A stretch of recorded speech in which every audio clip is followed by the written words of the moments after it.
My presentation today is Orchestrating Kubernetes with Terraform and Kustomize.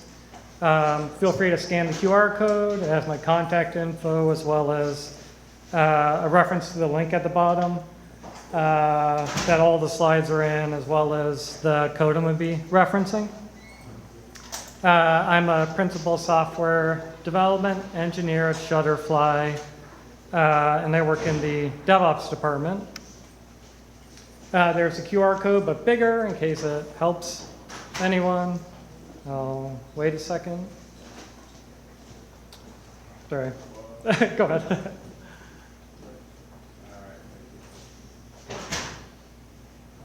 Okay. So I originally wanted to talk more about Terraform, but there's a ton of talks tomorrow about infrastructure as code and or Terraform. So feel free to go to those. I'm going to briefly touch on it, but try and focus more on Kustomize. It seemed like Terraform was pretty well covered, but there were a lot of gaps with Kustomize directly. So what is infrastructure as code? Essentially, it's describing infrastructure using code. You manage and provision infrastructure using software and automated processes. You store your templates and version it in repositories. And sometimes it's even right alongside with application code.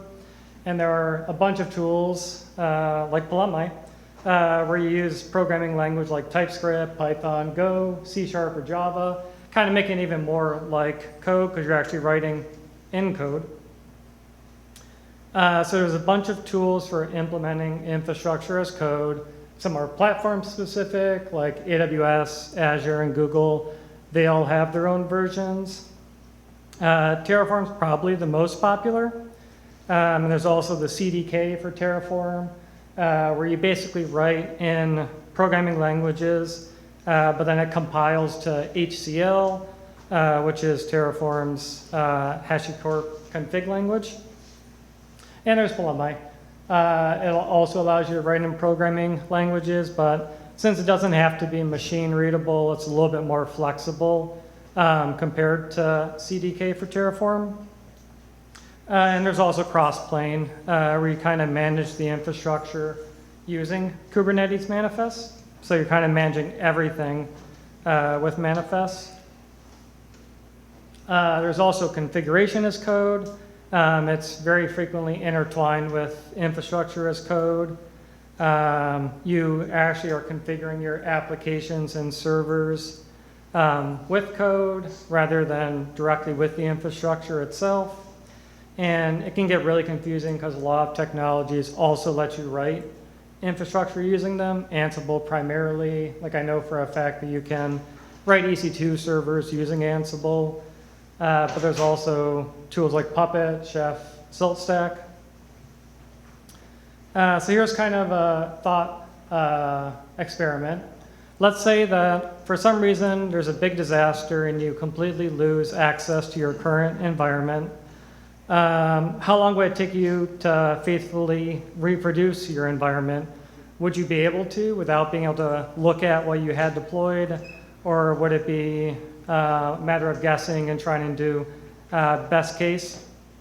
And how long would it take to do that? If you have your infrastructure as code in place, it's a relatively quick process. Otherwise, it might be a bit of a struggle. And there's a lot of benefits of using infrastructure as code. You get automated deployments, a lot of repeatability and consistency. You're not having to have someone on their computer manually run it, and then their computer upgrades and the tool's broken, or maybe someone else is doing a deployment for the first time, which also helps reduce risks because there's not that unknown factor of, well, it works on my machine, why is it not working on yours? And it also helps make things faster so you can deploy faster. You also have an inversion control, so you're able to revert to previous versions. There's accountability. You can see who changed what and exactly when they changed and hopefully why if they have good commit messages.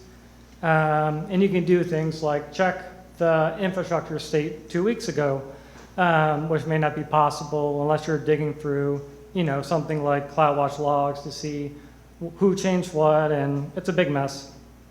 So development teams can also provision their own resources. A lot of the times you can use Terraform modules where you're basically creating blessed modules where, it might be like a bucket, but you have all the security aspects in place. You have your blocking public access, those kind of things, which also helps development teams not be bottlenecked by DevOps. They can do a lot more on their own and basically just getting, kind of like a final sign-off. So with Civo and Terraform, there's a bunch of resources that are manageable with Terraform when you use it with Civo. The ones we're going to kind of talk about today is the Kubernetes cluster and some of the networking stuff like firewalls. So Helm, it's often called a package manager for Kubernetes. It's used to package and share Kubernetes applications.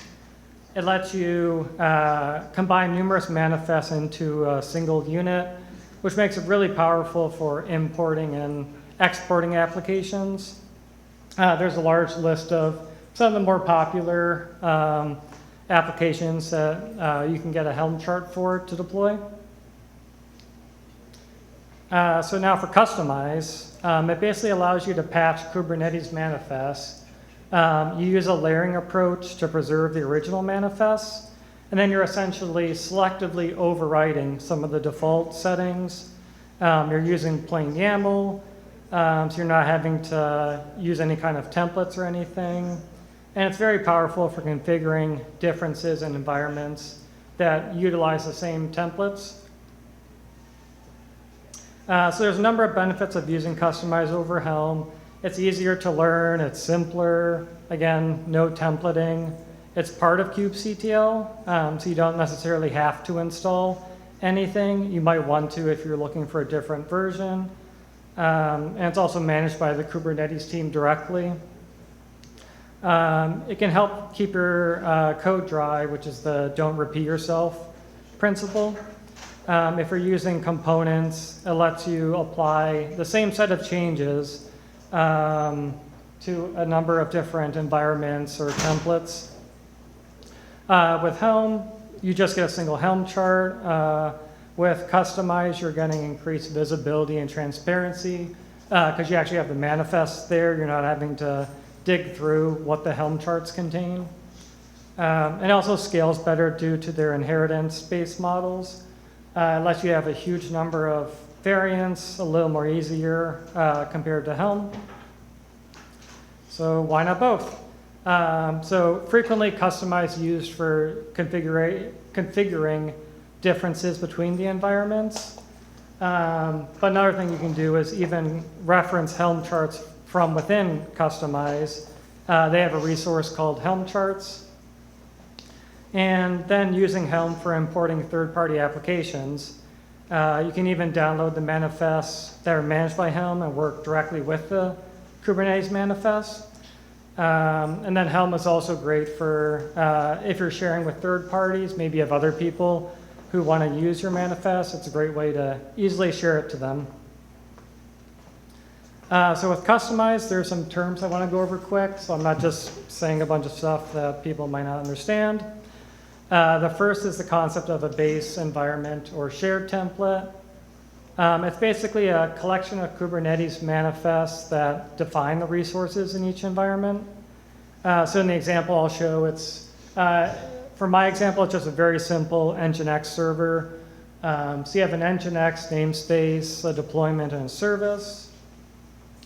You have overlays, which is how you're defining the differences between your environments, which is primarily a config map. So some examples might be the name of the environment, the number of Nginx replicas to deploy in that deployment. And you also have components, which is the set of patches that you're basically applying to all of the base templates. So it kind of ties the environment overlays with the generic base templates. An example of that is taking the number of Nginx replicas from an environment overlay and patching the base template so that the correct number of replicas are deployed. It'll probably be easier when you look at the code to understand these, but figure I'd throw them out. And here's a diagram that kind of shows how everything works together. The end state you're looking for is the Kubernetes manifest. But you're creating these manifests based on your shared modules. I should probably say shared manifest, whatever. But then you have the environment overlays, which is where all your configs live. And then the component is actually saying what should be replaced and where to grab those values from. In case that diagram helps anyone. And now for some code. So here we're looking at a Terraform provider file. With Terraform, this is basically where you're defining what providers you want to use. In this case, we're using Civo. So we have the Civo provider right there. I especially wanted to point this out. In the Civo docs, they recommend that you put your Civo token right there. I highly recommend against it because it's very easy to accidentally commit that, and then your Civo tokens floating around the internet for anyone to use. I think it's relatively easy to generate a new one, but hopefully you catch that before. So here's just where this is the variable file for Terraform. So right here you can see we're requesting that they provide a Civo token there. I'm using a terraform.tfvars file. So that way I don't have to manually type in my Civo token every time I run Terraform. And then you also have your, this is the definition of environments. So basically this is kind of a custom resource. You can see here I'm defining what our environment should look like. So you can see there's a name, how many nodes we want to deploy. This is some Terraform magic, but basically selecting what values you want to use for your node size, and then also what region we want to deploy in. And to make things easy, there's some default values right here. So you can see by default it's deploying a dev and a production environment, giving them names, and you can see that there's a different number of nodes. For dev, we're using extra small. For production, we're using small. You probably want to use something bigger if it actually was production. But just to show you what it looks like. So now we're looking at the network Terraform configuration. We're using a Civo firewall. And this is interesting because we're doing a for each loop in Terraform. So we're basically looping over, it's a dynamic number of environments. So if you don't provide any environments, it's not going to deploy anything. If you provide 500 environments, it'll deploy 500 firewalls. And then each of them, the name of it is based on the name that you provide right here. So there would be one called dev, one prod, if you don't change the default. Take a look at the cluster. Here's some Terraform magic that's down here, but anyway. So we have the Civo Kubernetes cluster, and again, we're looping over the environments that we provide. And again, using the name from that custom resource. And here you can see we're using the firewall ID. So each Kubernetes cluster is tied to a firewall that correlates with that. So again, if you provide 500 environments, you're getting 500 clusters. And then the pool is just setting up the nodes. So this is where we actually do the Terraform magic to define the size of the node. So now I'll switch over to Kustomize. With Kustomize, the Kustomize is always looking at customization.yaml files. If you take out this customization file, it's just using Kubernetes manifest right here. And in the customization.yaml file, you can see we're referencing the 3 resources that are right here. So here's the Nginx deployment resource, and you can see it's just pretty much a standard Nginx deployment, nothing that interesting. Here's a namespace, again, just a simple Kubernetes manifest to define the namespace. And then we have the Nginx service, and again, just straight Kubernetes manifest, nothing too spectacular. But now we'll switch over to the overlays where things get a little bit different, where we differentiate the environments between each other. And you can see here, again, it's a customization.yaml file. And so here, this is where we reference what base files we want to use. We're just referencing the base files that are in that directory. And we're also creating a config map where we're going to store the variables that are unique to that environment. So if we jump over that config map, again, right here, we're giving the name of the environment, in this case dev, and we're saying that we want 1 replica. Switching back to the customization overlay. Here we're using a config map generator, which is just another way of creating a config map. And we're referencing this index.html file that's in the same directory. And that's just so that we can serve up a different file for the different environments. We look at the index.html file, it's just saying this is dev, a super exciting HTML file. And then we reference the components, which I'll jump into in a second, and that's those collection of changes that we want to apply to for each environment. So here's the customization.yaml file for the components, and you can see there's 2 replacements that we're doing. And here's the replacement for the environment. Basically, we're getting the source from the config map, you can see right there. And we're using the value that's in .name. And then the target, we're going into the Nginx deployment and replacing it in this meta.annotations.environment. So we'll jump over to that template again, and you can see right here, by default, I just have not defined here. There's a lot of arguments as to whether it's better to have like dev values in there. Some people prefer production. I prefer to use kind of nonsense values. So it's very obvious that you shouldn't go into the base directory and directly apply those, but you should be applying it from an overlay directory.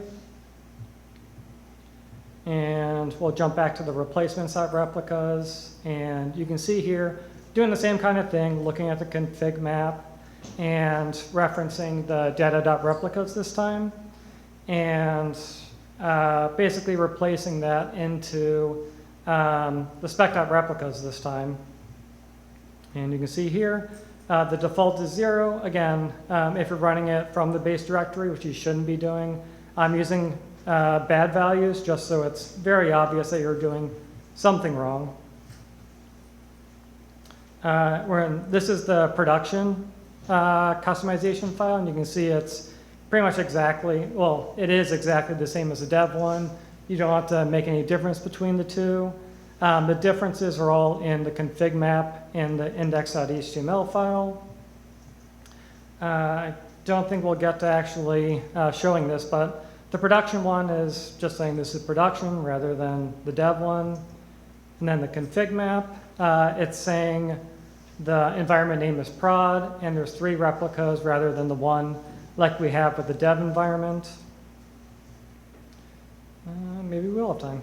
Okay, so this is, you can see here I'm in the Kubernetes overlay dev directory. If you run this from the base one, it'll build. But again, you're getting those nonsense values like this annotation not defined and the replicas are 0. So let's go back to the dev overlay. And again, we'll run Kustomize build. And this time you can see that it's creating a config map. So again, the environment name is, the environment name is dev, and there's one replica. We look at the config map that was generated with the config map generator. You can see the index.html file just says this is dev. But now we look at the Nginx deployment, and you can see the annotation as the dev environment and also one replica rather than the base template, which is one. And then switching over to the production overlay.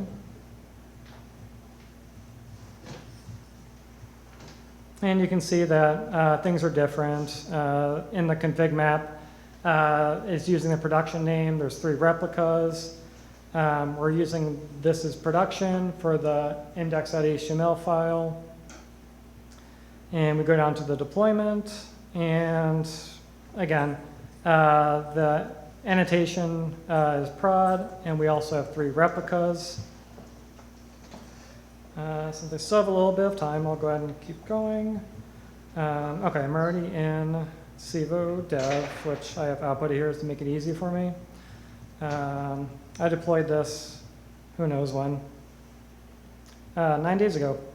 So we check this is for the dev environment. If we go to the external IP, we can see that this is dev, this is dev. And then we go to production. I'll switch over to prod. Let me clear that. Here's the production service, and this is production. So basically it makes it really easy. All the Nginx stuff is deployed using the same exact templates, which makes it really easy to just use your config map to create an overlay that goes over it. But that's everything. There's the QR code in case anyone still needs it. Any questions? Did you work with the customization functions? Is this something you tried out? No, I haven't used them, no. I don't know anybody who used it. Is there some special use case on this one? Anybody else? Okay, awesome. Thanks.